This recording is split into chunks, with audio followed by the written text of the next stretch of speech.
his backyard with a metal detector and heard a strong signal coming from underground. He started digging, thinking he'd find some old junk, but under the soil appeared the roof of a vintage convertible. When he opened the trunk, he froze in shock. Subscribe to the channel and tell us in the comments where you're watching this video from. The house was older than its paint admitted, and the porch sagged in the middle as if time itself had leaned too heavily on it. When Michael Jenkins first saw it, he didn't see the cracked window panes or the stubborn ivy clutching its wooden ribs. He saw a patch of quiet. After years of concrete noise and sleepless city nights, quiet was the only luxury he could afford. He had come to this small town on the edge of nowhere with little more than a truck full of boxes and a desire to start over, far from the ghosts that had followed him through the last decade of his life. The property had stood vacant for years. The realtor had spoken about it with that polite, rehearsed detachment that usually hides a bad story. The house, she said, had history, the kind that no one cared to explain. The yard behind it stretched deep into a slope of clay and wild grass, ending near a thicket of old maple trees. There was something about that yard that had caught Michael's eye. The stillness, maybe, or the way the afternoon light seemed thicker there, like the air was holding on to the past. He spent the first weeks mending things that would not stay mended. Pipes leaked, doors warped, floorboards moaned. He moved through each day with the slow patience of a man relearning to live alone. The evenings were the best part. He would sit on the porch with a mug of black coffee, watch the light fade behind the trees, and tell himself that the silence was healing him, even if he didn't yet believe it. The neighbors were kind enough in that distant rural way. Across the road lived an elderly widow named Mrs. Collins, who baked too often for one person and always sent him home with slices of pie wrapped in foil. She called him Mr. Jenkins, though he told her a dozen times to use his first name. To her, he was a newcomer, polite, quiet, widowed, and harmless. The rest of the town barely noticed him. He liked it that way. He had once been an electrician, back when his hands were steadier and his life still had direction. Now, he worked freelance, fixing the odd wire or replacing light fixtures for the few people who still trusted a stranger with tools. The little he earned was enough to keep the lights on and food in the fridge. What he lacked in money, he made up for with solitude. It suited him. It was on a Sunday afternoon when he first saw the ad. Someone in town was selling an old metal detector for $50, claiming it was perfect for hobbyists. He had no particular reason to buy it, just curiosity, maybe boredom, but there was a spark inside him, something that wanted a distraction, a reason to dig into the earth for anything other than memory. The seller, a retired postal worker with missing teeth and too much time, showed him how to adjust the sensitivity and swing the coil slow and low over the ground. "You'd be surprised what people bury," the man said with a grin. Back home, Michael took the detector into the backyard and began to practice. The rhythmic sweep of the coil over the soil became almost meditative. It chirped occasionally at nails, bits of rusted iron, a bent spoon. Most days he found nothing of value, but he didn't mind. There was something satisfying about the beeps, the feel of dirt under his fingers, the small thrill of unearthing the forgotten. The land had character. Some parts were soft with loam, others hard-packed clay. Near the center of the yard, the ground dipped slightly, as if the earth had once been disturbed and then settled again. He noticed it, but didn't think much of it at first. The detector gave faint murmurs there sometimes, inconsistent and shallow, probably trash from an old shed or fence post. One evening, while packing up his tools, he met Ray Patterson, the neighbor from 2 lots over. A wiry man in his 60s with grease under his fingernails and the kind of stare that suggested he'd seen too much and spoken too little. Ray was an old mechanic who had run a garage in town back in the 70s. When he learned Michael was living on that plot, he shook his head and said, "You know, they used to call this whole street Silver Row. There was a nightclub here once, Silver Lounge, I think it was called, burned down sometime before I was born. Folks say that place saw a lot of bad nights." Michael asked him what kind of bad nights, but Ray only shrugged. The kind people stop talking about once they get old enough to know better. Then he laughed softly, as if to dismiss the thought, and changed the subject to baseball. That night, lying in bed, Michael found himself thinking about the ground under his house. The notion of a nightclub buried beneath his lawn was oddly fascinating. He pictured laughter and neon, smoke curling above a piano, the shimmer of chrome and sequins, all of it gone, paved over by time and rain. It made him feel as though his life had become part of a story he didn't yet understand. Days passed. He kept digging here and there, half hoping to find a coin from that vanished era. The detector grew familiar in his hands. He could tell the difference between aluminum and iron by the pitch of its tone. He found a bottle cap one morning, stamped with the words Silver Lounge in faded cursive. He brushed the dirt away and smiled. Proof that the stories were true, at least a little. The bottle cap became his talisman.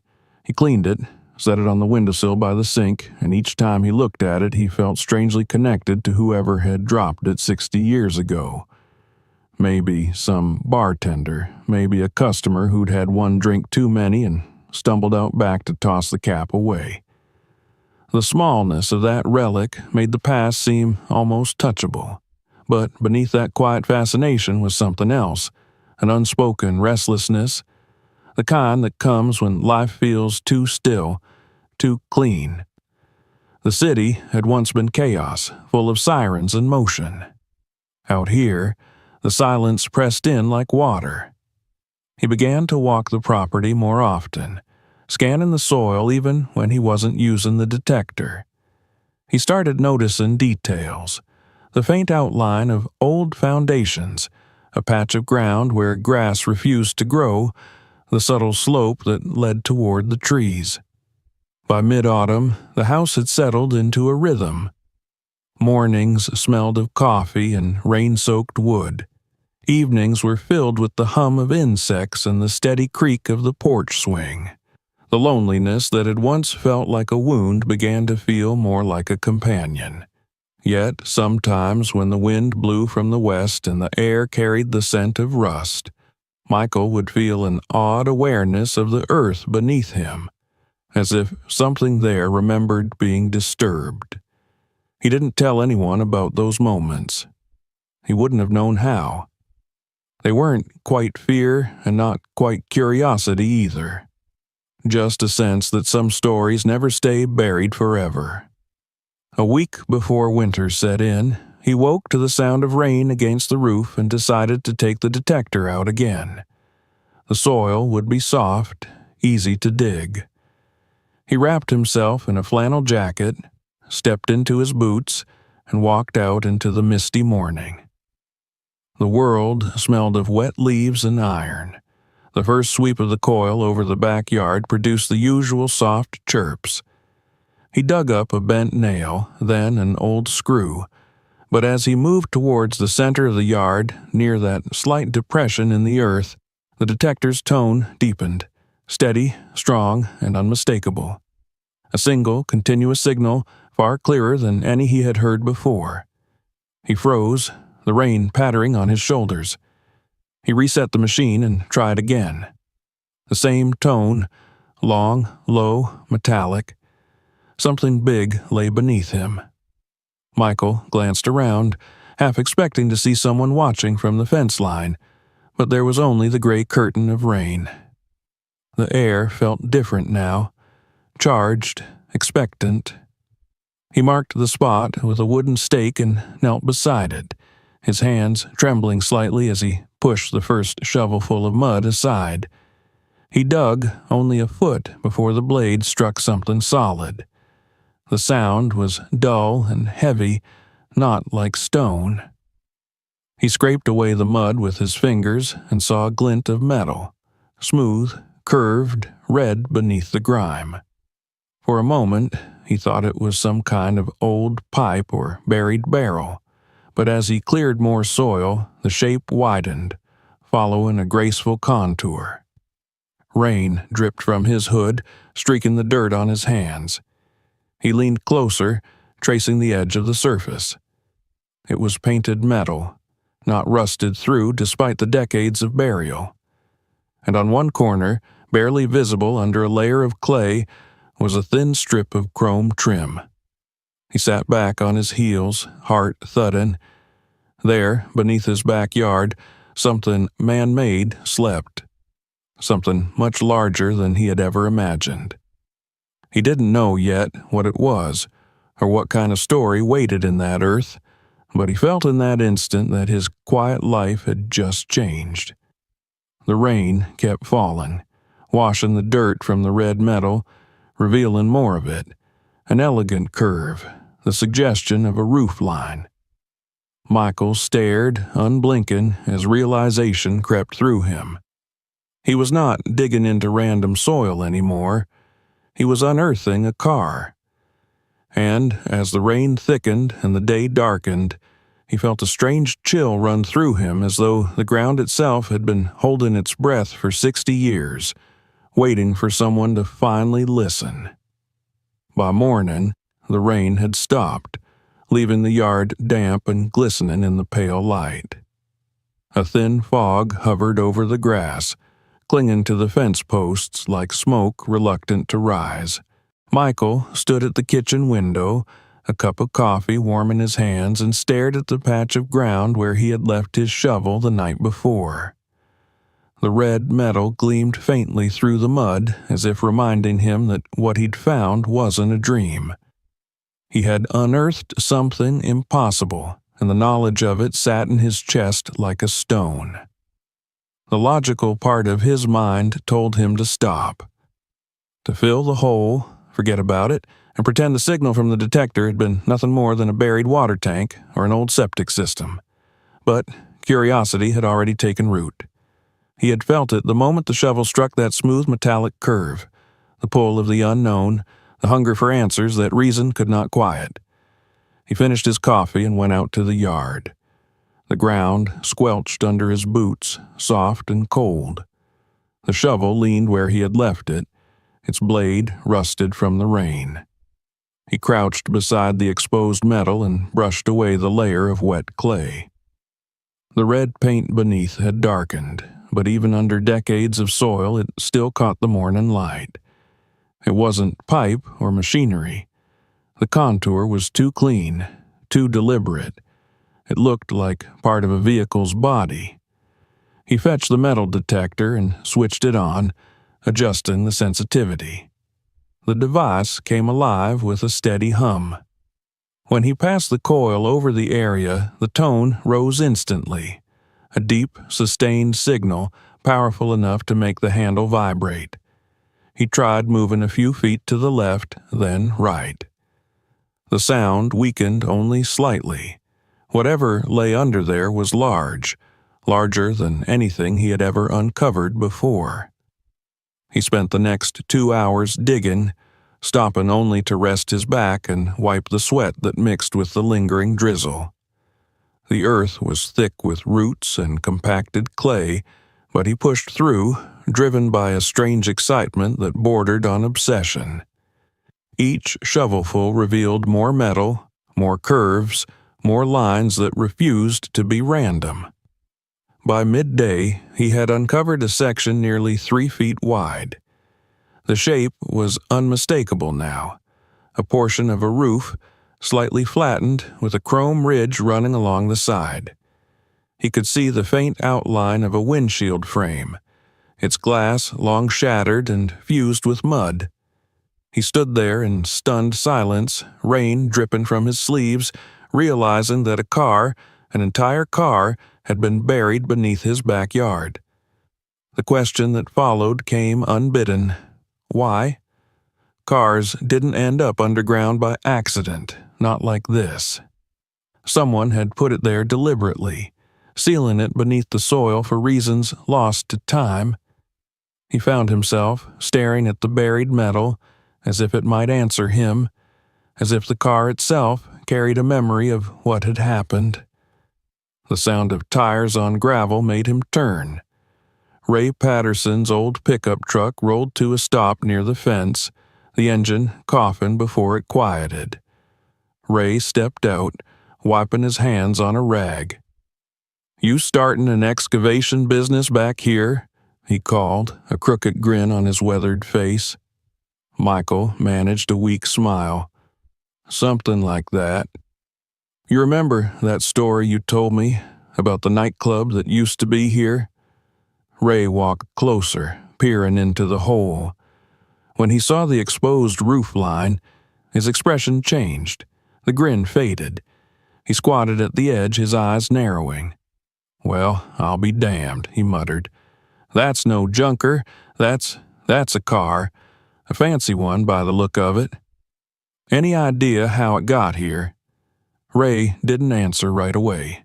He just stared at the red metal, his jaw tightening. Finally, he said quietly, "You might not want to keep digging, son." Michael frowned. "Why not?" "Because sometimes the past stays buried for a reason." Ray looked up at him, his voice low. "If that's what I think it is, then there's a story attached, and stories like that don't end tidy." Michael crossed his arms, studying the car. "You think this has to do with that nightclub?" Ray hesitated, then sighed. "Could be. My old man used to talk about a fellow who ran the place back in the 50s. Rich guy, sharp dresser, always driving a red convertible. One night, he disappeared. Folks said he skipped town after some trouble with the mob, but others said he never left. Guess maybe they weren't wrong." The two men stood in silence, the air between them heavy with the weight of suggestion. Finally, Ray straightened up, his knees cracking. "Listen," he said. "If you're smart, you'll call the county and have them handle it. Don't make it your problem." Michael nodded but didn't promise anything. When Ray's truck finally rattled away down the road, the yard fell silent again. He looked back at the hole. The idea of stopping now felt impossible. The car had become more than a curiosity. It was a question demanding an answer. He fetched his tools and returned to work. The afternoon sun burned away the fog, and the ground began to dry. Inch by inch, he widened the trench around the buried vehicle. He uncovered the curve of a fender, the remnants of a headlight rim, and what looked like the tip of a side mirror. Each discovery deepened the sense that he was trespassing into someone else's forgotten chapter. By dusk, he had exposed nearly half the car. The metal still held a dull shine beneath the grime. Judging by the design, it was from the 1950s. Sleek lines, graceful curves, a symbol of wealth and style from a vanished America. The windshield was shattered inward, its edges crusted with soil. The side windows were gone entirely, replaced by the darkness of whatever remained inside. He set the shovel down and wiped his hands on his jeans, breathing hard. His fingers ached and his shoulders throbbed from the effort, but he couldn't stop staring. The car looked almost intact, preserved by the earth like a fossil, and then he noticed something that made his stomach tighten. The doors were sealed. Not closed, sealed. A crude, uneven line of metal ran along each frame, the rough edges glinting under the fading light. It wasn't factory work. It was the result of someone welding the doors shut from the outside. Whoever had done it wanted to make sure no one opened them again. A chill moved through him despite the warmth of the evening. He leaned closer, touching the seam. The welds were thick and old, eaten by rust but still solid. He followed them with his eyes, tracing the same marks along the trunk lid. The entire vehicle had been entombed, shut tight as a coffin. He stepped back, uneasy now. The story Ray had told echoed in his mind. The missing man, the red convertible, the rumors. Maybe this was the same car. Maybe the man hadn't driven away after all. The thought made his chest constrict. He told himself it was ridiculous. He was no detective, just a man who liked to dig. But when he closed his eyes, he could almost see it. The gleam of the car rolling out of that long-gone nightclub, the night air thick with smoke and music, the driver unaware that his journey would end beneath this patch of dirt.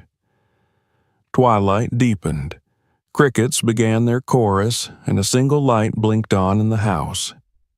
He should have gone inside, but he lingered, staring at the exposed shell.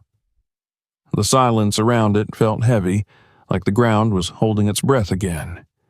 He reached down to gather his tools, but his hand hesitated. He needed to know more. He wanted to open it, to see inside, to prove or disprove the story forming in his head. But the idea of cutting into the metal in the dark felt wrong, almost sacrilegious. He covered the car loosely with a tarp, weighed it down with bricks, and turned toward the house. As he reached the porch, he glanced back one last time. Under the tarp's edges, the chrome bumper caught the last glint of sunset, gleaming like an unblinking eye. That night, sleep refused to come. He lay awake, staring at the ceiling, listening to the creaks of the old house. The image of the welded doors would not leave his mind. He thought of Ray's warning, of secrets that didn't end tidy, and wondered if he had already crossed a line he couldn't uncross.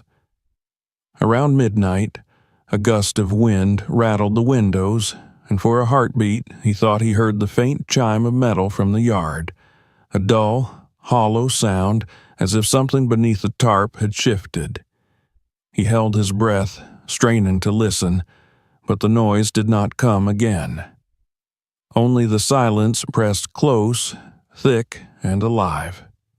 When dawn finally came, he rose before the alarm, pulled on his boots, and stepped outside. The tarp lay undisturbed, heavy with dew. Birds called from the trees, indifferent to the secret sleeping under the soil. He stood there a long moment, the morning light cutting across the damp ground, and felt the pull again, the same inexorable pull that had drawn his shovel into the dirt. He knew then that he wouldn't be able to stop. Not now. The car was part of his world, and whatever it held, he had to see it through. He walked back inside to fetch his gloves and tools, his heartbeat steady and resolute. By the time he returned to the yard, the fog had lifted, and the sun burned bright over the field. The shovel sank easily into the wet earth, and each stroke felt heavier, more deliberate. The car waited beneath him like a sleeping beast, half revealed, half concealed, its secrets pressed tight behind layers of welded steel and years of silence. And as he dug, he could no longer tell whether he was uncovering a relic of history or opening a grave. The morning after he made up his mind to continue, the world seemed unnaturally quiet, as though even the air were waiting to see what he would do. The sun rose weakly through a veil of gray clouds, giving the yard a washed-out color, the kind of light that made everything look older. The tarp he had thrown over the car glistened with dew, and the wet grass clung to his boots as he crossed the yard. His breath came out in small white clouds. Autumn was deepening, and the air had that sharp, metallic taste that hinted of approaching frost. Michael had barely slept. The thought of what might be sealed inside the car had chased him through the night like an echo he couldn't escape. When he pulled the tarp back, revealing the dull red roof, his pulse quickened. There it was, exactly as he had left it, half buried, half revealed, an enigma resting beneath his own backyard. The previous night's wind had swept away some of the loose dirt, exposing more of the roofline and a sliver of chrome trim that gleamed faintly under the morning light. He decided to go further. He called a small rental company in town and arranged for a mini excavator, telling the man on the phone that he was leveling out his backyard for a garden. By mid-morning, the machine arrived on a trailer pulled by a man who looked too curious for comfort.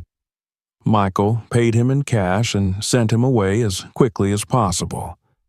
He didn't want an audience. As he started the excavator, its engine coughed to life, breaking the stillness with its coarse growl. The bucket cut into the earth easily, rolling back layers of clay and compacted soil. The air filled with the smell of damp dirt and oil. Each scoop revealed more of the buried vehicle, its lines emerging from the earth like the bones of something ancient and beautiful. The fenders curved gracefully, the hood stretched long and elegant. Even through the grime, Michael could tell it had once been a stunning car, something that must have turned heads when it rolled through the streets decades ago. He stopped the excavator and climbed down, using a shovel to clear away the dirt by hand. The car's form became clearer. A convertible. Its top collapsed and partially crushed under the weight of time. The once vibrant paint had dulled to a bruised red, and the chrome trim was freckled with corrosion. He ran his fingers along the roof's edge, feeling the cold metal beneath his gloves. The soil had preserved it in a strange way. Instead of falling apart, the car seemed to have been embalmed by the ground. As he worked, a strange quiet came over him. The rumble of the machine faded behind him, and all he could hear was his own breathing and the scrape of the shovel.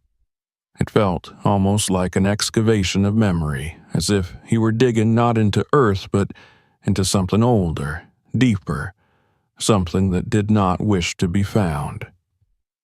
By early afternoon, nearly the entire car was visible.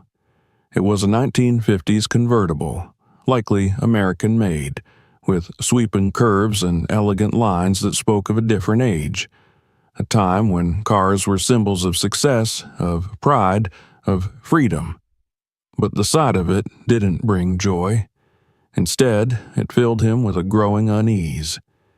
He circled the vehicle slowly, inspecting every inch. The more he looked, the more wrong it appeared. Every door was welded shut, sealed by thick lines of rusted metal that had been roughly applied.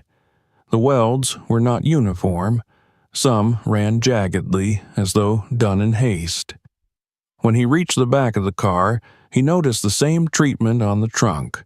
Thick, irregular seams where someone had sealed it permanently.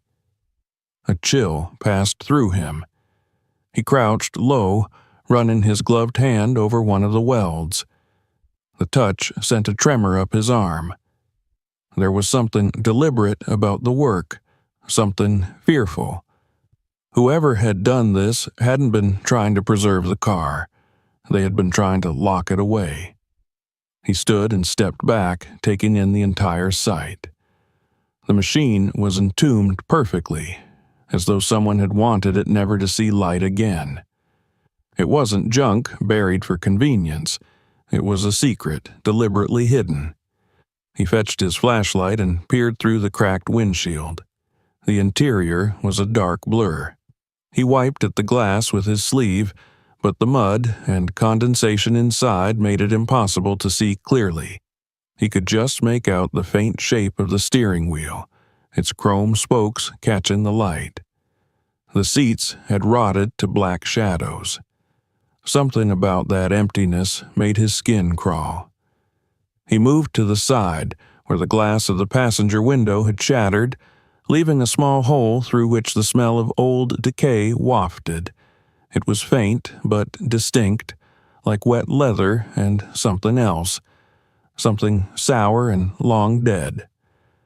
Michael recoiled instinctively, the scent turning his stomach. He straightened up and looked toward the house. From this angle, the two-story structure looked small and distant, like a witness pretending not to see. He felt suddenly exposed, as though the entire world were watching him uncover something he shouldn't. As he stood there, the sound of crunching gravel broke the silence. He turned to see Ray's old truck pull up again. The man climbed out slowly, hat pulled low, eyes wary. "I figured you'd keep going," Ray said, his tone more weary than surprised. Michael didn't answer. He just gestured toward the car. Ray approached the edge of the pit and whistled softly. "Lord above, you dug the whole damn thing out." He squatted down, rubbing his chin. "That's a beauty once, no doubt. Looks like a Cadillac, maybe a 56 or 57. Shame what they did to her." "What they did?" Michael repeated. Ray nodded toward the welded doors. "You see that? That's no accident. Someone didn't want this thing opened again. Not ever. Why would someone do that?" Ray hesitated, eyes distant. Back in the day, this area wasn't as quiet as it is now. The Silver Lounge drew all kinds. Politicians, mobsters, girls with dreams too big for their pockets. Money flowed easy, and so did trouble. Folks said the owner, a fellow named Richard Wallace, made enemies fast. Then, one night, he just vanished. Him and his car, both. Michael stared at the vehicle, the truth starting to press on him with the weight of the soil he had moved. "You think this is his car?" "I think it's got the same red paint I remember from the stories," Ray said softly. "And I think if that trunk ever opens, you might not like what you find inside." He rose to his feet and looked Michael squarely in the eye. "You got two choices, son. You can call the police now and let them deal with it, or you can keep digging and make this mess yours." With that, Ray walked back to his truck and drove off, leaving behind only the fading sound of the engine and a cloud of dust that drifted slowly through the sunlight. Michael stood still for a long time after he was gone. The words echoed in his head, "Make this mess yours." He turned back to the car. The welded seams caught the afternoon light, glowing faintly red and copper like scars on a corpse. He tried to tell himself that this was just an old vehicle, that maybe it had been buried during construction or dumped to save disposal fees. But none of that explained the welds. None of that explained the smell. He went back to the excavator and began clearing the remaining dirt from around the tires, uncovering the wheels and the undercarriage. The tires were deflated but intact, the white wall rims still visible through the grime. He could see the manufacturer's insignia faintly embossed on the hubcaps. They were indeed Cadillac. By evening, the car stood fully unearthed in its pit, resting on a thin layer of compacted clay. It looked strangely out of place, something elegant and graceful surrounded by ruin. He shut off the excavator and sat down on the edge of the hole, breathing heavily. His muscles ached and his hands were blistered, but the exhaustion was drowned out by adrenaline. The car was real. The story was real. And somewhere inside that sealed shell lay the reason for it all. The first stars appeared overhead as the sun slipped behind the horizon. Crickets began their nightly song, indifferent to the turmoil in his chest. He switched on his flashlight again and shined it along the trunk, tracing the jagged weld. The beam caught on something small and metallic near the latch, a faint glint that looked like a padlock fragment, rusted to dust. Someone had not only sealed the trunk, but locked it before doing so. He sat there for a long time, staring at it until the air grew cold and his breath came out in faint clouds. He thought about calling the sheriff, about ending the mystery here, but something inside him resisted. Maybe it was the stubbornness of a man who'd spent his life fixing things, who couldn't stand leaving a job half done. Or maybe it was something deeper, a need to understand what kind of secret was buried beneath his own home. As he rose to his feet, the flashlight trembled slightly in his hand. He turned toward the house. From the back porch, its windows glowed faintly, warm and inviting, like a promise of safety. He could go inside, close the door, and let it all wait until morning. But he knew he wouldn't sleep anyway.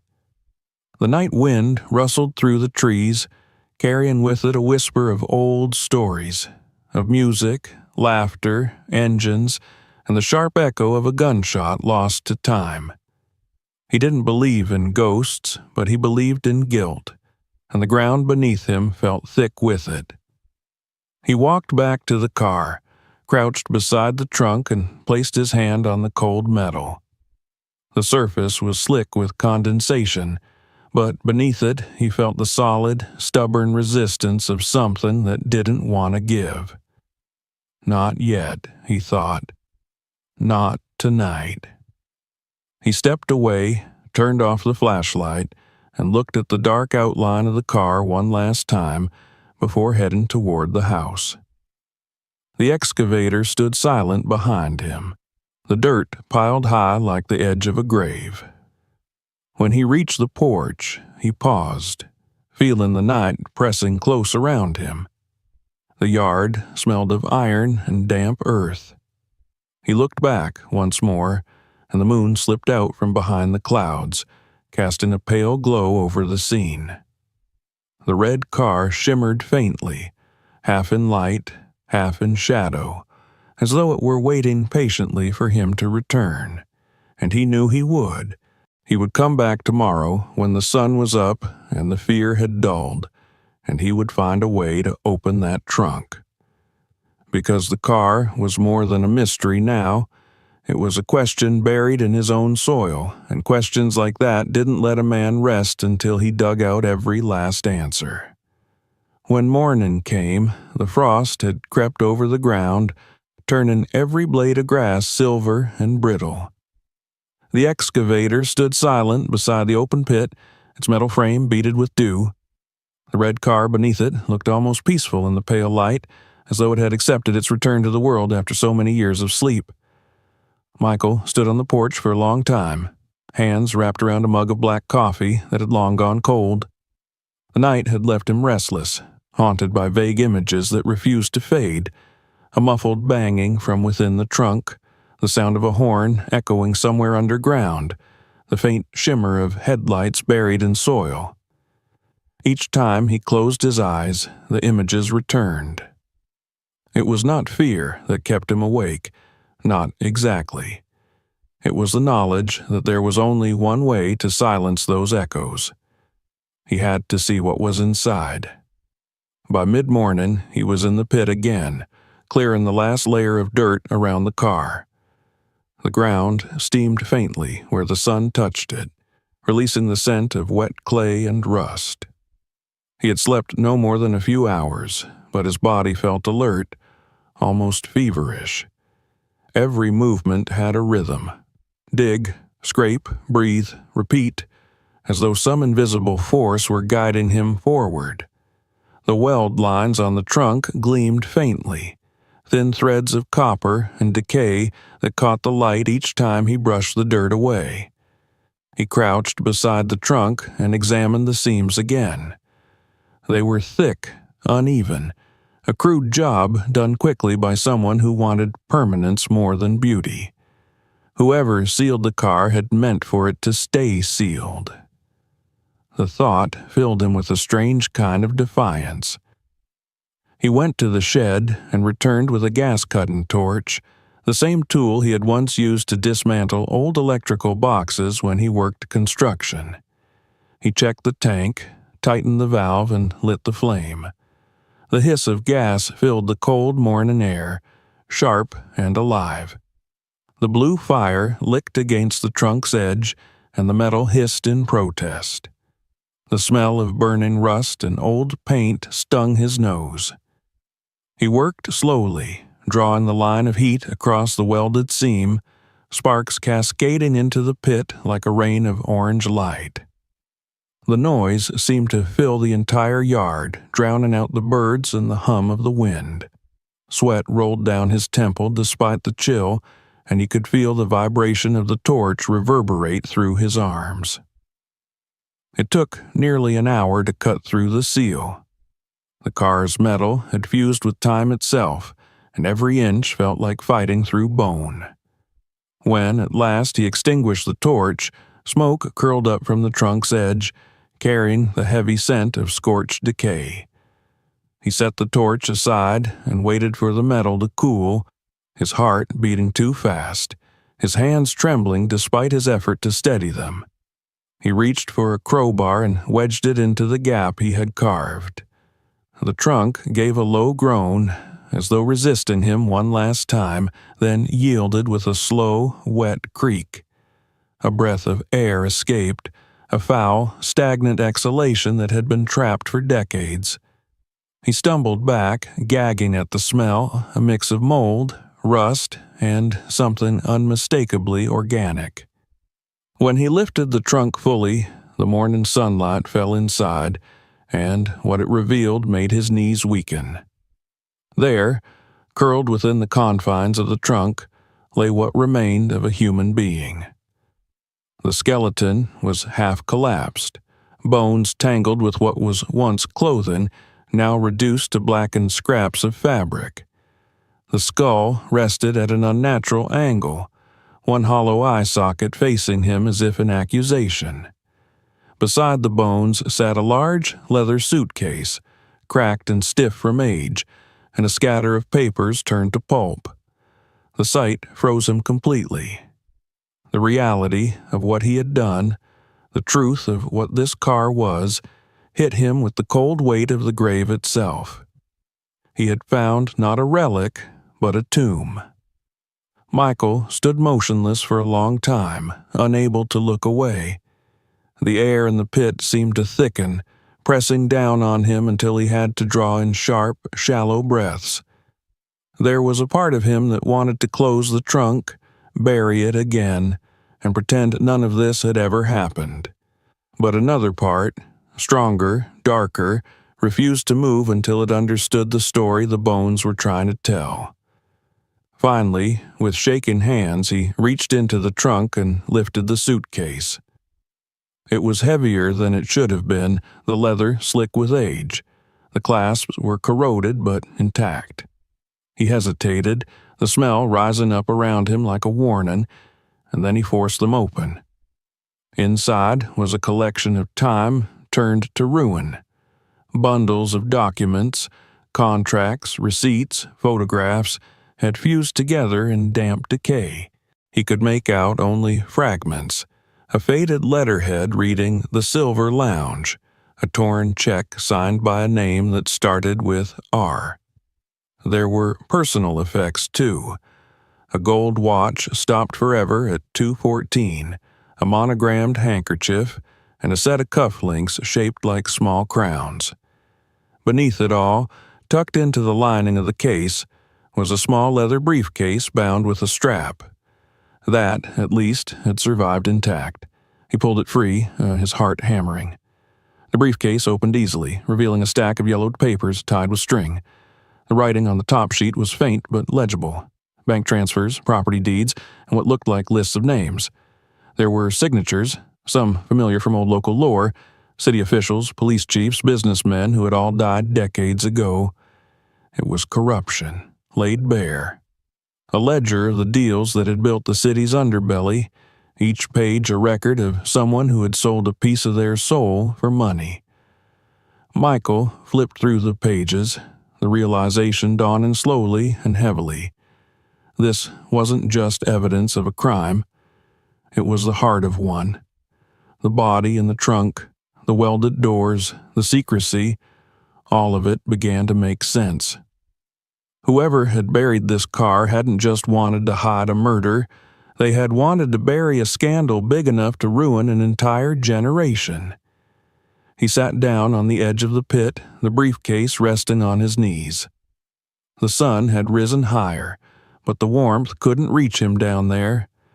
The shadows of the car walls felt like the edges of a coffin. For a long time, he didn't move. His mind tried to make order out of chaos, to find logic in the horror. The smell, the bones, the papers, it was all too much to hold at once. He thought of the man Ray had mentioned, Richard Wallace, the owner of the Silver Lounge. A man who had disappeared without a trace, whose name had been whispered in connection with politicians and mobsters alike. The initials on the cufflinks, R.W., left little room for doubt. Michael was staring at what was left of him.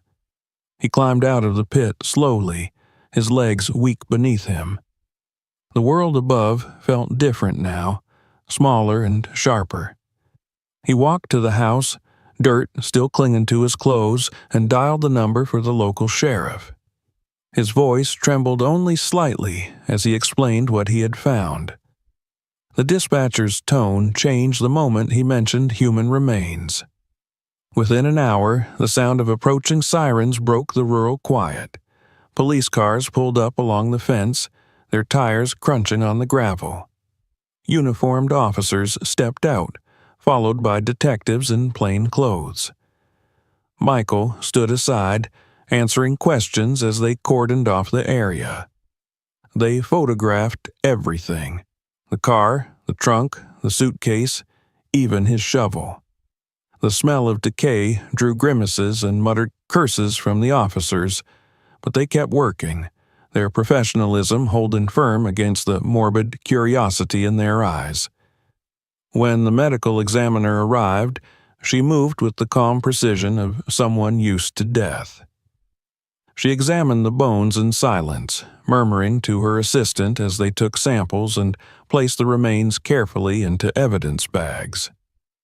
The chief detective, a broad-shouldered man with gray hair, asked Michael to walk him through everything. Michael told the truth from the moment he found the signal on the metal detector to the instant the trunk opened. He left nothing out, not even his doubts, not even Ray's warnings. The detective listened without interruption. When Michael finished, the man nodded slowly. "You did the right thing calling us," he said. "Whatever this is, it's been waiting a long time." They took the briefcase and the papers, promising to contact him once they had analyzed everything. By late afternoon, the car was lifted out of the ground with heavy machinery, its tires dangling, mud cascading from the undercarriage. For a moment, it looked like some massive animal being raised from a swamp, a relic of both beauty and horror. The crowd that had gathered along the fence, neighbors, reporters, strangers, watched in silence. When the crane set the car down on a flatbed, one of the detectives turned to Michael. "Looks like you just solved a 60-year mystery," he said quietly. But Michael didn't feel like he had solved anything. He felt only the weight of what had been uncovered, the story of a man who thought he could outsmart corruption, only to be swallowed by it. As the trucks drove away and the crowd dispersed, the yard fell silent again. The hole gaped open, a dark wound in the earth. Michael stood at its edge, the wind tugging at his sleeves, and tried to imagine the night all those years ago when someone had driven the car into that pit. He could almost hear it, the hum of the engine, the hiss of the torch sealing the doors, the dull thud of shovels piling dirt over metal. It must have been quiet afterward, just like it was now, quiet enough that the men responsible could walk away and never look back, trusting the earth to keep their secret. But the earth remembers. That night, after the police left, Michael sat on his porch again. The stars were faint, blurred by the glow of the town in the distance. He stared out over the yard, now marked by yellow tape and deep tire tracks, and tried to convince himself that it was over. The body had been found, the evidence taken. He had done what any good man should have done. Yet beneath that rational thought was another, quieter one. He had disturbed something that wasn't finished. Secrets like this didn't end just because the bones were gone. They lingered, like the smell that still hung faintly in the cold night air. He finished his coffee and went inside, but before closing the door he looked once more toward the pit. The moonlight fell across it in pale ribbons catching on the damp soil. He thought of the welded doors, of the papers in the briefcase, of the initials engraved on the cufflinks. Somewhere, in some old photograph or dusty record, there would be faces that matched those names. Men who had once smiled for the camera, shaking hands over deals sealed in smoke-filled rooms. And now, their silence had been broken. He switched off the porch light, leaving the yard in darkness. The night wind rose again, carrying the faint scent of rust and burnt metal, and in the distance a dog barked once, then stopped. Michael lay in bed for a long time before sleep took him, listening to the house creak around him. When dreams finally came, they were filled with the sound of shovels striking earth and the slow, heavy creak of a trunk opening somewhere in the dark. The following week passed in a blur of phone calls, interviews, and restless nights. The quiet life Michael had built for himself was gone. His house, once just another forgotten building on the outskirts of town, had become a site of fascination, its backyard taped off and patrolled by uniformed officers. News vans lined the road for days, their satellite dishes turning like sunflowers toward whatever angle would best capture the red car being hauled away. They called it the Silver Lounge Car, and the name spread faster than the truth. At first, Michael tried to avoid it all. He stayed inside, curtains drawn, phone ringing until it stopped. The sound of his own name on television made his skin crawl. They painted him as a local hero, the man who had solved a half-century mystery, but the word hero felt wrong in his mouth. He hadn't solved anything. He had just been too stubborn to stop digging. Still, people wanted stories. They wanted faces to attach to the dead. It was 2 days later when Detective Howard came back, his heavy frame filling the doorway, hat in his hands and fatigue in his eyes. He looked like a man carrying too much history. They sat at the kitchen table where the air still smelled faintly of coffee and burnt dust. "The remains are confirmed," Howard said quietly.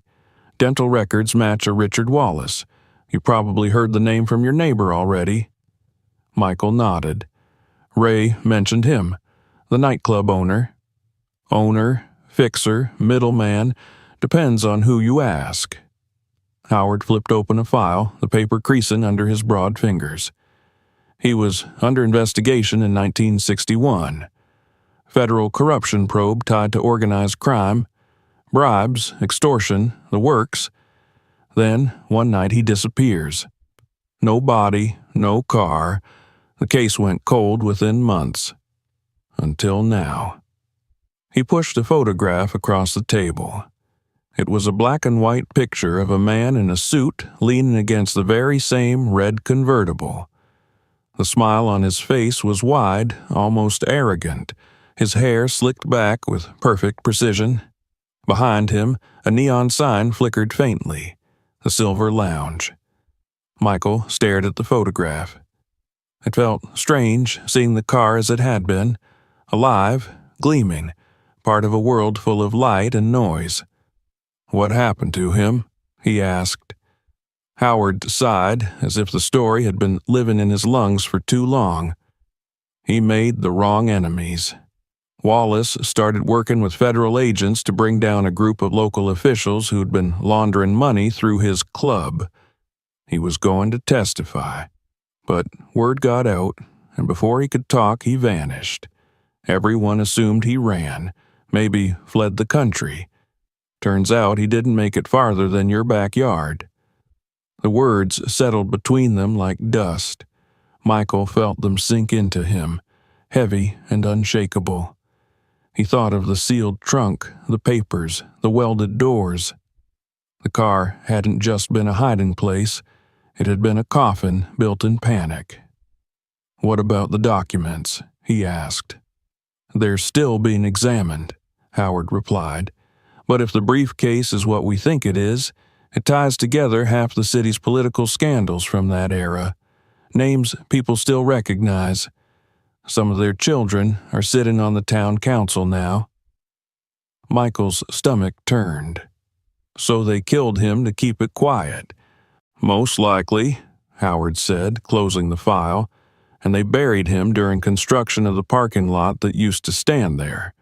We found records showing the Silver Lounge burned down that same month, and within weeks a new development went up. Convenient, right?" He stood, resting his hat on his head. "You should know, Mr. Jenkins, this will stay in the news for a while. The state's reopening the case as a historical investigation. There's going to be pressure, questions, maybe even threats from people who'd rather this stayed buried. If anyone bothers you, call us." After he left, the silence returned, thick and uneven. Michael sat at the table long after the detective's truck disappeared down the road. The photo of Richard Wallace still lay before him. The man's grin seemed to mock him now, as if he were daring the living to untangle the mess he'd left behind. That night, sleep came only in fragments. Every creak of the house sounded like a door opening, every distant engine like the purr of the convertible rising from its grave. He dreamt of the car again, but this time it wasn't buried. It was moving through city streets, neon flashing off its hood, laughter spilling from the club windows. Then the laughter turned to shouting, gunfire, and finally the sound of metal scraping metal, a sound that grew until it swallowed everything. He woke before dawn, drenched in sweat. The sky outside was a deep gray, the kind that comes before a storm. He went out to the porch, wrapped in his jacket, and watched the clouds shift above the dark line of trees. The police had left tire tracks through the yard, deep grooves that filled with rainwater. The pit where the car had rested was now just an open wound of mud. He couldn't look at it without feeling something hollow open in his chest. Over the next few days, reporters kept showing up, some polite, some pushy. They wanted him on camera, wanted emotion, wanted a soundbite about how it felt to solve history. He turned them all away. One evening, he found a man in a gray suit waiting by his fence. The man introduced himself as a historian from the state university, there to document the site for the archives. His tone was soft, but his questions were precise, too precise. When he asked if Michael had kept any of the papers, Michael felt a sudden instinctive tension, as though something unseen had shifted in the air. "I gave everything to the police," he said flatly. The historian smiled, but his eyes didn't. "Good," he said. "Best to let the past stay with the people who know how to handle it." Then he left, walking slowly back toward the road, his shoes sinking into the soft earth.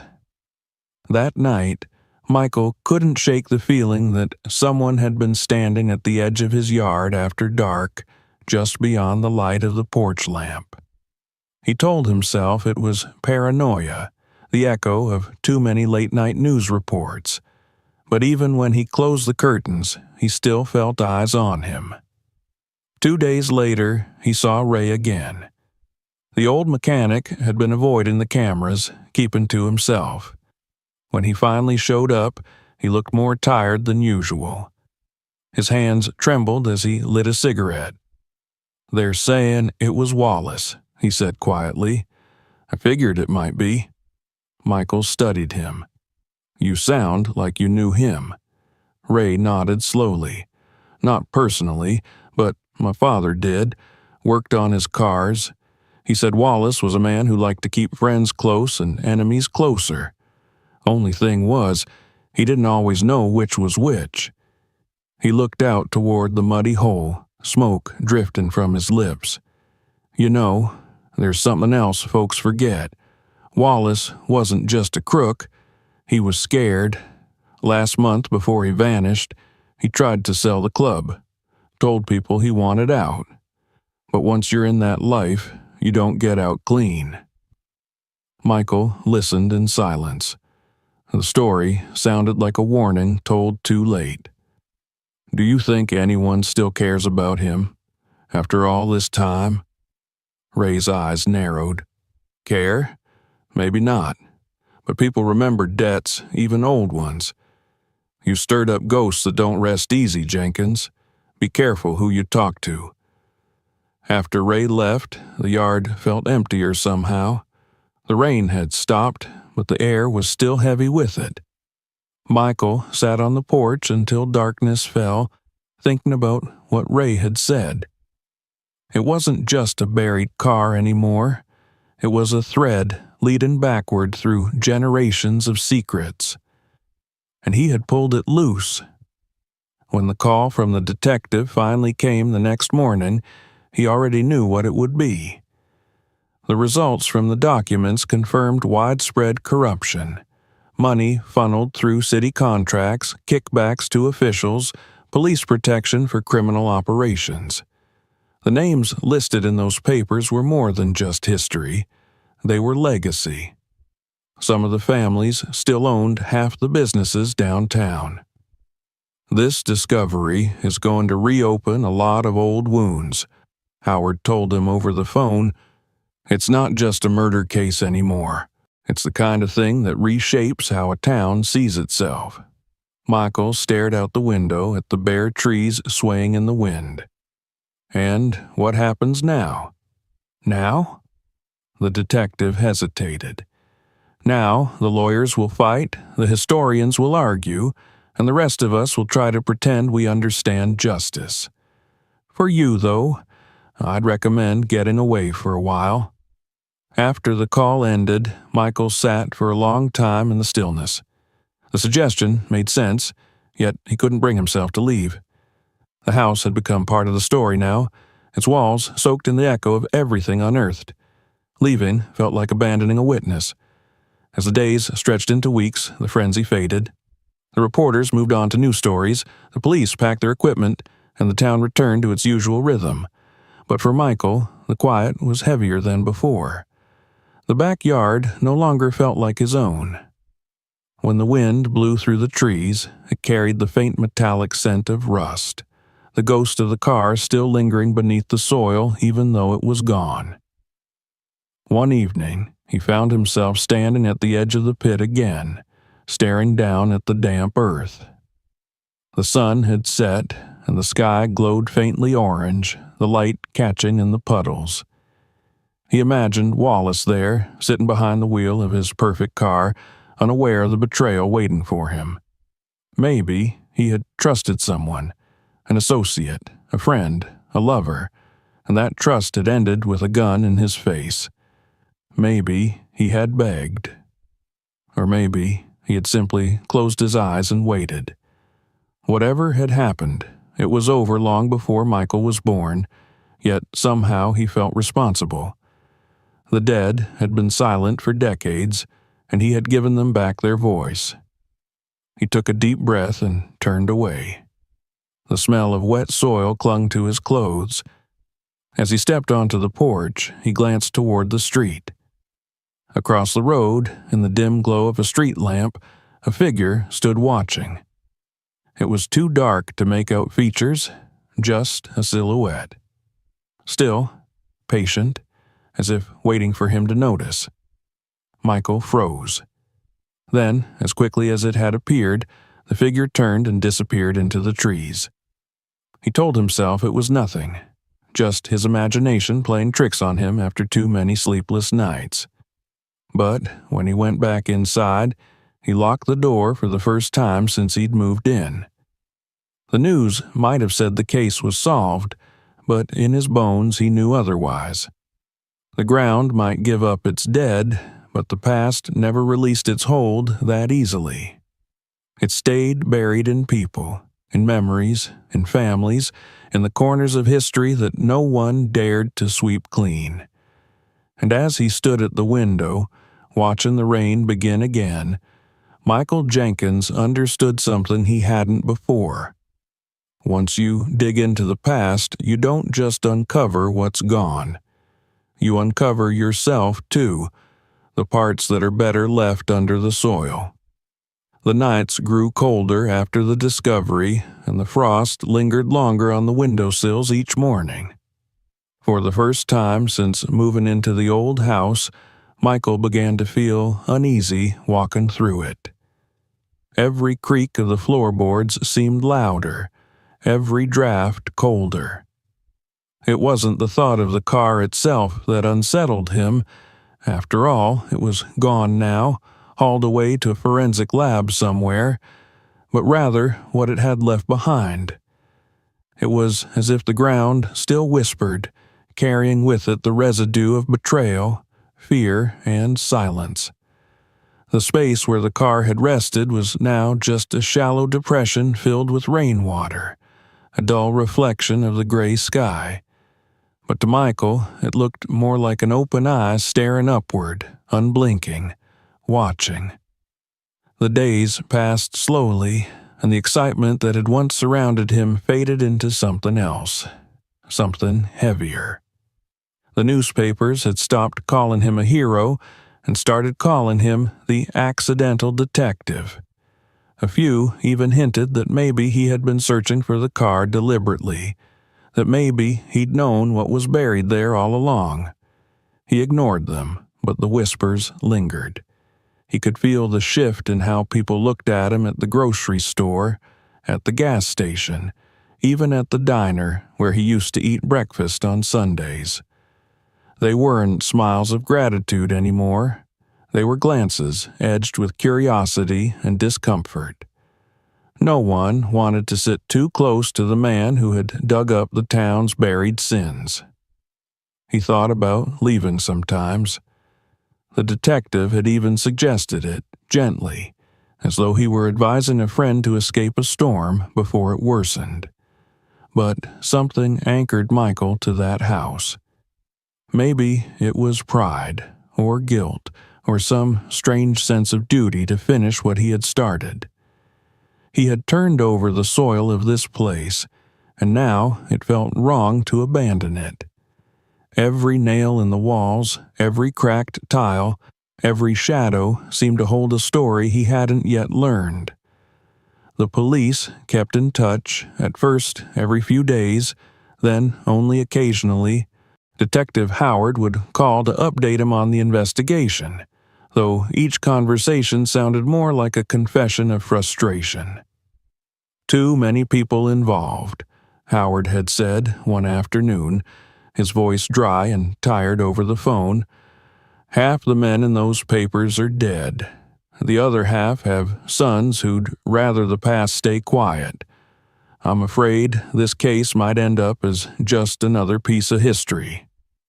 Michael had only nodded, though the detective couldn't see it. He didn't have the energy to fight or the will to care about justice anymore. The truth had been found, but it didn't feel like victory. It felt like infection, something that spread once it touched air. Then, a week after their last conversation, he received a letter in the mail. The envelope was unmarked, no return address, only his name written in sharp, narrow handwriting. Inside was a single sheet of yellowed paper with a short message typed on an old machine. You should have left it buried. There was no signature, no hint of who had sent it. The words were precise, almost surgical. For a long time he just stood in the kitchen, the note trembling in his hands. When he finally looked up, his reflection in the window seemed unfamiliar, older somehow. He told himself it was a prank, someone from town trying to scare him, maybe an old-timer angry that their family name had resurfaced in the headlines. Still, he couldn't bring himself to throw the letter away. He folded it carefully and locked it in the drawer beside the sink, telling himself it was evidence, just in case. But deep down, he knew it was more than that. It was a reminder, a warning, that some secrets never truly die. That night, he dreamed again. He saw the red convertible, gleaming as it must have once been, cruising down a city street lined with neon signs and laughter. Richard Wallace sat behind the wheel, smiling like a man who believed he was untouchable. Then the street dissolved, swallowed by earth, and the car sank slowly into darkness. The headlights flickered once, twice, and went out. Michael woke gasping, his hands clenched around the sheets, his skin damp with sweat. The next morning brought no relief. The sun refused to break through the clouds, and the wind carried the brittle scent of winter. He went out to the yard to clear his head, but the air felt heavier there. The patch of earth where the car had been looked different now, as though the rain had washed away more than just dirt. Standing there, he could almost hear the hiss of the cutting torch again, the creak of the trunk opening, the whisper of long-dead voices returning to air. He wasn't alone for long.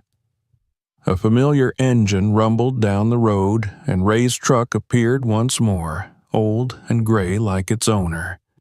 The man stepped out slower than usual, his hat pulled low, his hands deep in his jacket pockets. When he reached the porch, he didn't climb the steps right away. He just looked at Michael for a long moment before speaking. "They won't let this go," Ray said finally, his voice quiet but steady. "Who won't?" Ray exhaled smoke through his nose, the wind carrying it away. "The people who built this town. You think all that money and power just disappeared? No. It got handed down like family silver. The ones who buried Wallace weren't just crooks, they were building something. And you, my friend, you cracked the foundation." Michael frowned. "You're talking like you know them." "I knew enough," Ray said, his eyes somewhere far away. "My father used to fix cars for men like that. He said you could always tell the dangerous ones by how quiet they were. The loud ones wanted to be seen. The quiet ones, they were the ones with shovels." He paused, staring out at the field behind the house. "You ever think about what happens after you dig something up? Everyone sees the bones, the headlines, the truth. But what about the ground you disturbed? It doesn't just close up neat and clean. It stays open, waiting." Michael didn't answer. There was nothing to say. Ray dropped his cigarette into the dirt and ground it out with his boot. "I'm leaving town for a while," he said finally. "You should too." "I can't," Michael said. Ray nodded like he had expected that. "Then be careful. The past isn't done with you yet." When he drove away, the road felt emptier than it ever had. The echo of the truck faded slowly, leaving Michael alone with the wind and the rustle of dry leaves. That evening, as the sun slipped below the trees, a police cruiser stopped outside the house. Detective Howard stepped out, his face drawn tighter than usual. He climbed the porch steps and greeted Michael with a curt nod. "Got a minute?" Inside, he refused coffee, setting his hat on the table. "I shouldn't even be here," he said quietly, glancing toward the window. "But I thought you should know.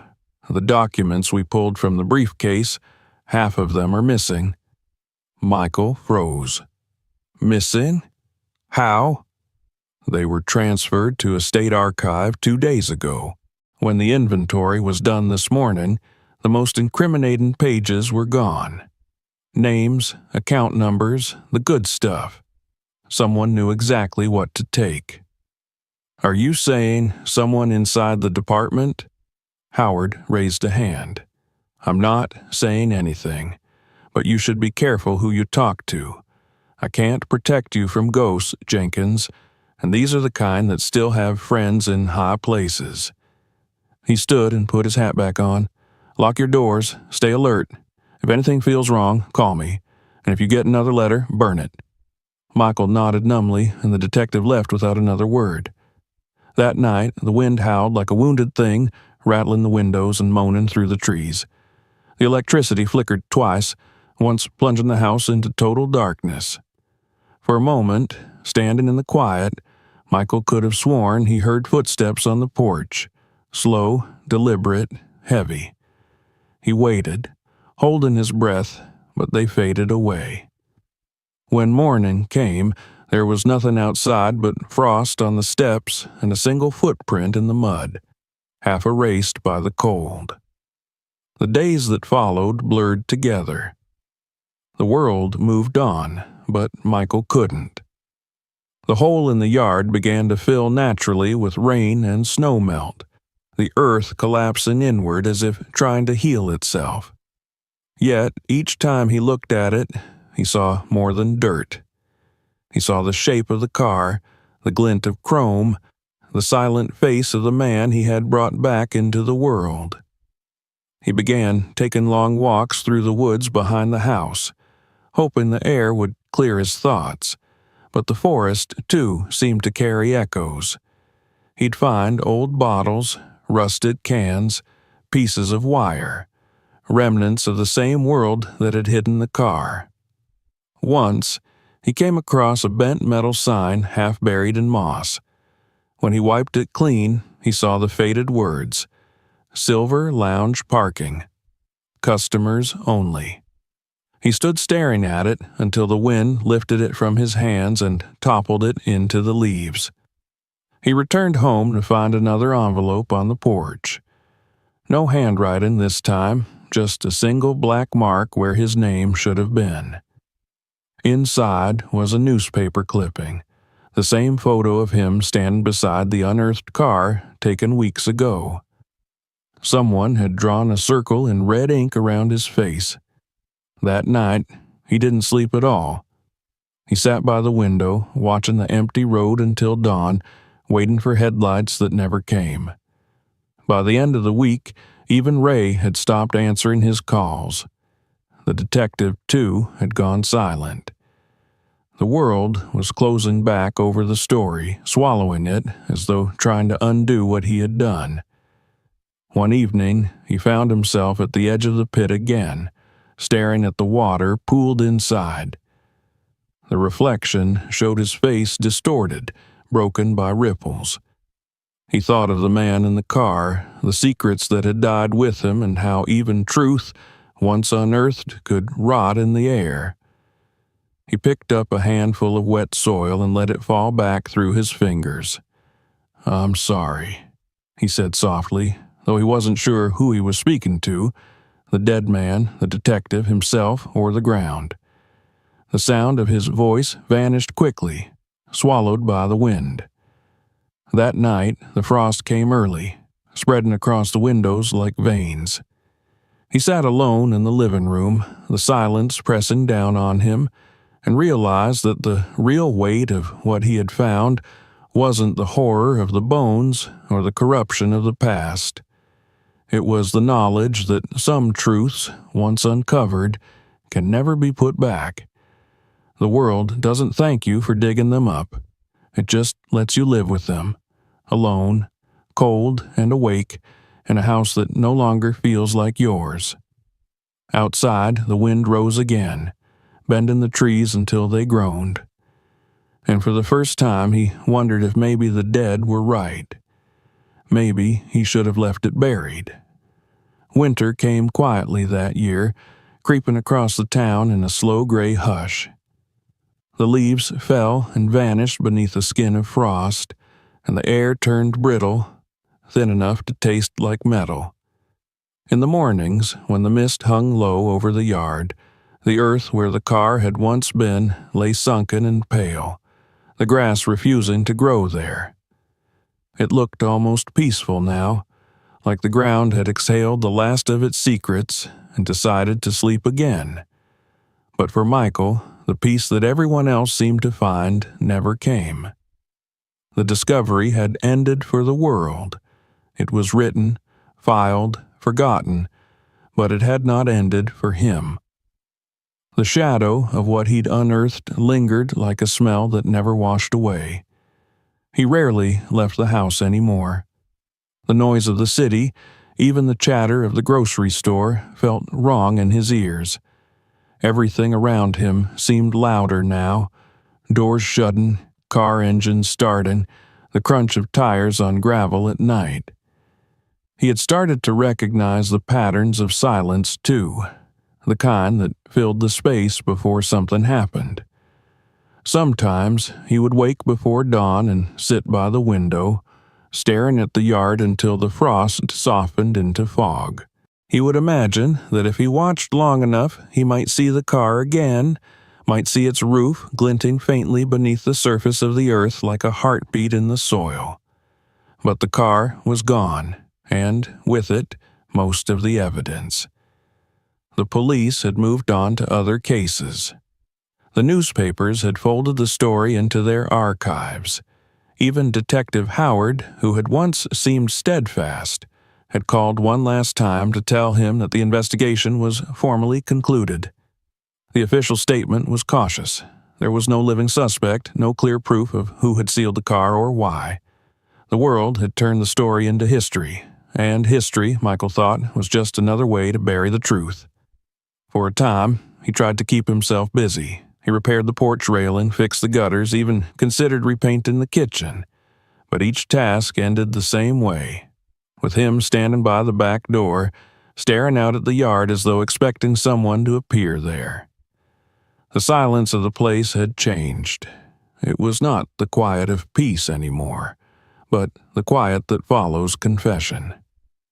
One evening, in the thinning light, he walked down to the edge of the pit. The ground had hardened with frost, and the puddle that had gathered there was now a sheet of thin ice. Beneath it, he could still see faint shapes, the lines of the soil where the car's weight had pressed for decades. He crouched down, touching the surface gently. The ice cracked softly beneath his fingers, and the reflection of his face fractured into ripples of light. He whispered something, though he wasn't sure if it was a prayer or an apology. The next morning brought snow. It came quietly, without wind, a slow drift that settled on everything in sight. By midday, the yard was unrecognizable, smooth and white and clean. The scars of digging were gone. Even the hollow in the earth looked softer, almost erased. For the first time in months, Michael felt a kind of relief. He stood on the porch, watching the snow fall, and thought maybe this was the world's way of closing the wound. Days passed, each one folding into the next, as quiet and predictable as the snowfall itself. The town forgot about him. The mail stopped coming. The phone rarely rang. It was as if life were gently pushing him toward stillness, the way water smooths a stone. He didn't resist. He let the days move around him like slow water, filling the spaces where noise used to be. It was late in January when he decided to fill the pit. The snow had begun to melt, and the ground beneath was soft enough to work again. He borrowed a small shovel from Ray's abandoned garage. His neighbor had never returned from wherever he'd gone, and set to work. The act of shoveling felt strange, almost sacred. Each scoop of dirt was like a closing sentence in a story that had taken too long to tell. By dusk, the hollow was gone. The earth stood level once more, its surface smooth and unbroken. He built a wooden bench from the leftover planks in his shed and set it there, over the place where the car had once slept. It wasn't fancy, just sturdy and simple. He sat on it as the evening light faded, watching the sun bleed into the horizon. The air was cold enough to sting, but he didn't move. The bench faced west, and from there he could see the line of trees that bordered his property, their bare branches drawn dark against the pale sky. For the first time in a long while, the silence felt bearable. When spring came, he planted a young tree beside the bench. A maple, tall and thin, its roots shallow in the still soft soil. The process of planting it, digging the hole, pressing the roots, covering them with earth, felt familiar, almost too familiar. He worked slowly, his breath steady, the rhythm of the shovel soothing. When it was done, he stood back and looked at it for a long time. It swayed lightly in the wind, a living thing standing where death had once slept. He thought it was fitting. The weeks passed, and the world outside began to bloom again. The grass returned, though it grew paler near the bench. Birds built nests under the eaves of the porch. The house, which had once felt like a stranger's, began to soften in its edges, to feel like home again. Yet, even in this quiet renewal, the memories lingered. Some nights, when he sat on the bench, he would hear the faint hum of an engine in his mind, the soft purr of that buried car as it might have sounded when it was new. He imagined the shine of its paint under neon lights, the music from the silver lounge drifting into the night air. He thought of Richard Wallace, laughing and unaware of what was coming. And he thought of how easily a man could be swallowed by the world he helped build. The tree grew taller. Its leaves darkened from pale green to deep crimson in the summer light. Michael began to think of it less as a memorial and more as a witness, something that would stand long after he was gone, quietly keeping the truth that others had tried to erase. He didn't need to talk about it anymore.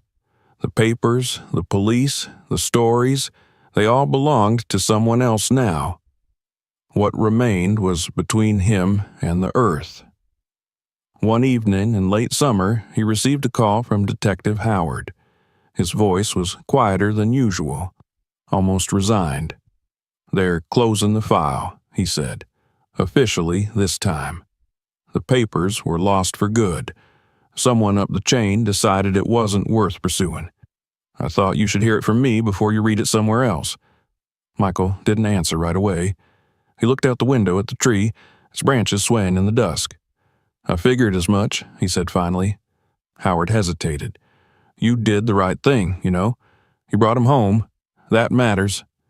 "Maybe," Michael said, "but I don't think it changed anything." "Sometimes it doesn't," Howard said. "Sometimes it just stops the rot from spreading." There was a pause, and then the line went quiet. After the call, Michael went outside. The air smelled of rain, and the leaves of the young maple shimmered with droplets. He sat on the bench and listened to the sounds of the night. The chirping insects, the rustle of grass, the distant hum of the highway. For the first time in many months, he felt something like calm. Not peace exactly, but the faint, fragile kind of acceptance that comes when you realize the world doesn't owe you closure.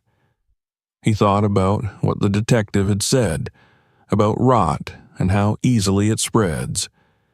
He looked down at the soil beneath his feet, rich and dark now, full of life. Maybe that was all any man could hope for, to keep the ground he stood on clean, even if he couldn't change what lay deeper. As night fell, the sky turned a deep, endless blue.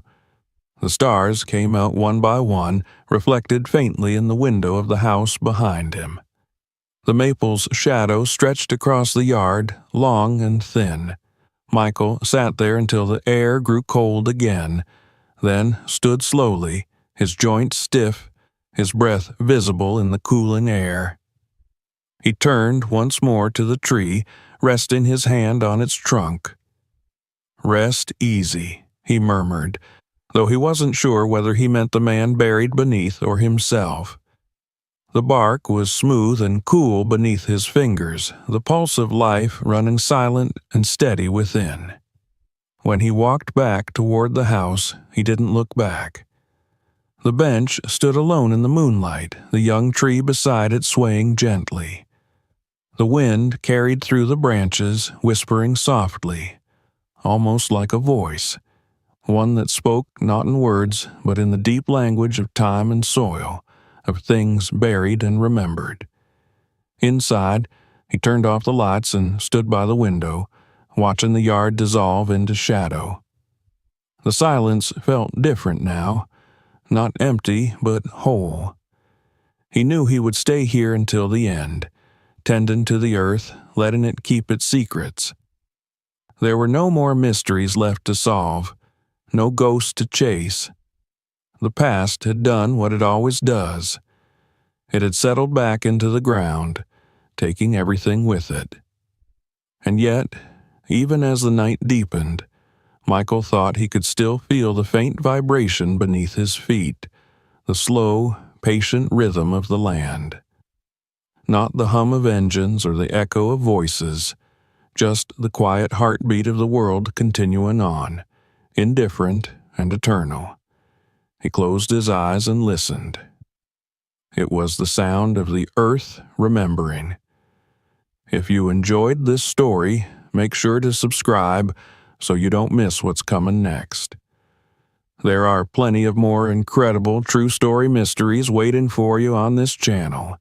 Go watch the next one right now. And if this video gave you chills, share it